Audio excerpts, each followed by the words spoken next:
តើលេខការពារកម្ដៅថ្ងៃដែលមានសន្ទុះ SPS កាន់តែខ្ពស់កាន់តែល្អមែនទេនេះជាមូលហេតុដែលអ្នកខំលាបលេខការពារហើយតែស្បែកនៅតែខ្មៅស្រអាប់និងឆាប់ចាស់ជាងវ័យ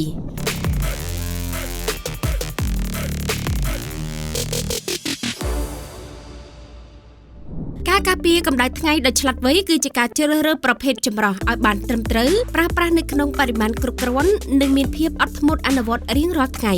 នេះហើយជាសភនភាពនៃភាពក្មេងជាងវ័យប្រកបដោយចីរភាពសម្រាប់ស្បែកតើអ្នកធ្លាប់ឆ្ងល់ទេថាហេតុអ្វីបានជាអ្នកខំលាបលេខការពារកម្ដៅថ្ងៃដែលមានសន្ទុះខ្ពស់រហូតដល់ SPS 50 បូកជារៀងរាល់ថ្ងៃប៉ុន្តែស្បែកនៅតែខ្មៅស្រអាប់ចាប់ផ្ដើមមានស្នាមអុចខ្មៅនិងជ្រួញមិនឈប់ឈរការប៉ុន្តែលេខ SPS ដែលអ្នកតែងតែជឿជាក់ទាំងស្រុងកន្លងមកអាចគ្រាន់តែជាពាក់កណ្ដាលនៃការពិតប៉ុណ្ណោះបើមិនយល់ពីច្បាប់ចម្លងទាំង4នេះការលាបលេខរបស់អ្នកអាចនឹងក្លាយទៅជាការខ្ជះខ្ជាយលុយកាក់ដោយឥតប្រយោជន៍ទី1 SPS មិនមែនជាអាទិទេពឡើយវាការពារអ្នកបានតែពាក់កណ្ដាលប៉ុណ្ណោះការយល់ច្រឡំដ៏ធំបំផុតរបស់នារីគឺជឿថា SPS កាន់តែខ្ពស់សមត្ថភាពការពារកាន់តែល្អឥតខ្ចោះតាមពិត SPS គ្រាន់តែជាសន្ទុះវាស់ស្ទង់សមត្ថភាពការពារប្រឆាំងទៅនឹងកាំរស្មី UVB ដែលជាប្រភេទកាំរស្មីដែលធ្វើឲ្យរលាកស្បែកនិងក្រហមស្បែកក្នុងពេលជាមួយគ្នានេះឃាតករពិតប្រាកដដែលបង្កឡើងឲ្យស្បែកខ្មៅបង្កើតស្នាមអុចខ្មៅនិងបំផ្លាញ collagen គឺកាំរស្មី UVAប្រសិនបើផលិតផលរបស់អ្នកមិនមានសញ្ញា PA បូក4ដងឬមិនមានសរសេរថា Board Spectrum ទេនោះទោះបីជា SPS ខ្ពស់ប៉ុណ្ណាក៏ដោយក៏ស្បែករបស់អ្នកនៅតែស្ថិតនៅក្នុងសភាពទទេស្អាតនៅចំពោះមុខដំណើរការនៃការភាពជ្រីងជ្រួញ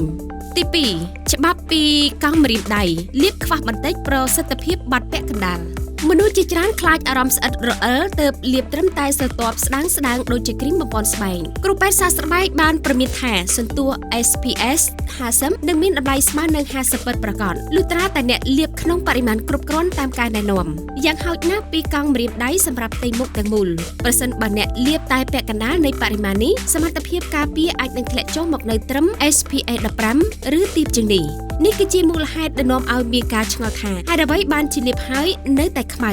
ចំណុចទី3ជៀសវាងកំហុសលាបម្ដងការពារពេញមួយថ្ងៃបើធៀបទៅនឹងសន្ទុះការលាបគ្រប់ឬមិនគ្រប់គឺជាចំណុចខ្វះចន្លោះដ៏ធំបំផុតមនុស្សភាគច្រើនប្រើប្រាស់បរិមាណលេត្រឹមតែពាក់កណ្ដាលនៃកម្រិតណែនាំដែលមានន័យថាសមត្ថភាពការពារត្រូវបានកាត់បន្ថយដោយផ្ទាល់លេការពារកម្ដៅថ្ងៃមិនមែនជាខែលអមតៈឡើយបន្ទាប់ពីរយៈពេល2ឬក៏3ម៉ោងស្រទាប់ការពារកាំរស្មី UV នឹងត្រូវថយចុះដោយសារញើសជាតិប្រេងនិងឥទ្ធិពលនៃពន្លឺសម្រាប់ស្បែកមុខអ្នកត្រូវប្រើបរិមាណយ៉ាងតិច2កង់ម្រាមដៃ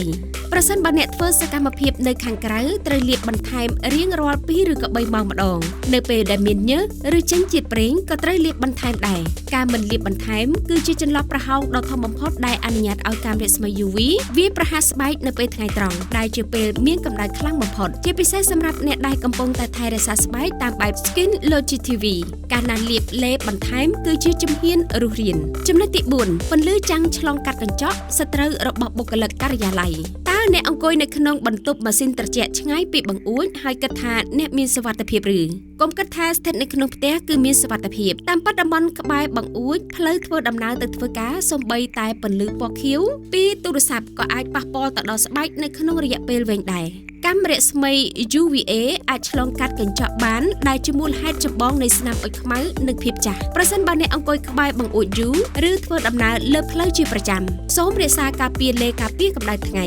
ការការពារកម្ដៅថ្ងៃមិនមែនសម្រាប់តែពេលទៅលេងសមុទ្រឡើយប៉ុន្តែជាជំហានមូលដ្ឋានប្រចាំថ្ងៃអំពីដំបូន្មានអ្នកជំនាញកុំឲ្យលេខនៅលើសម្បកវិខ្ចប់បោកប្រាស់អ្នកការការពារកម្ដៅថ្ងៃដោយឆ្លាតវៃគឺការជ្រើសរើសប្រភេទចម្រោះឲ្យត្រូវប្រើក្នុងបរិមាណគ្រប់គ្រាន់និងធ្វើវាជារៀងរាល់ថ្ងៃនោះទើបជាសោដែលចាក់សោរក្សាភាពស្រស់ស្អាតនៃស្បែកអ្នកឲ្យបានយូរអង្វែង